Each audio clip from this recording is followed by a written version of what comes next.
first saw this guitar, when I first pulled it out of the case and started playing it, it just stayed in tune really, really badly. I mean, you would tune it, and then 10 minutes later, it would be horribly out of tune. And so it made me think very bad things about this guitar. But that's one of the problems with grabbing a guitar off of and just playing it for 5 minutes. You never know what the problem could be. It could be the strings. It could be the fact that right now in Chicago, where we're filming this, it's incredibly dry. Like a change in humidity. It could be all sorts of things. And this is a cheap guitar. That's kind of the point of doing this right now, is we're going to talk some about cheap guitars. And if you are somebody who owns a 62 Hummingbird, you should really just stop watching this right now, because it's not for you. This is for somebody who's trying to either starting out playing, or somebody who is looking to buy something for somebody who's starting out playing. A lot of people who know tons about high-end guitars might have a hard time finding a tolerable low-end one.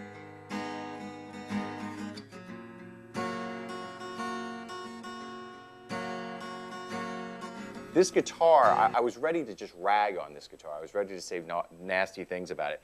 But the truth is, it has a mahogany back and sides. The neck is like it's nicely balanced. It plays pretty well. It sounds okay. It has a spruce top. I mean, I'm sure this isn't like, Appalachian spruce, from a 50-year-old downed tree, but it's still okay.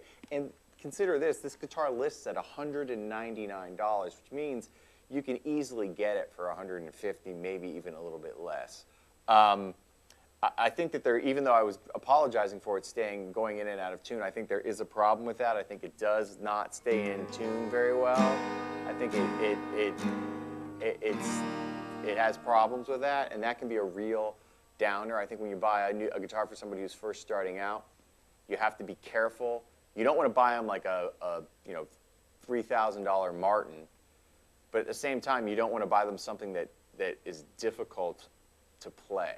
This is not difficult to play. It plays very nicely, but it just doesn't stay in tune very well. And again, that could be the humidity change, a drastic change in humidity. It could be all kinds of stuff, but it just has some problems. For the money, I would say it's an okay guitar. But there's some others you might want to look at as well.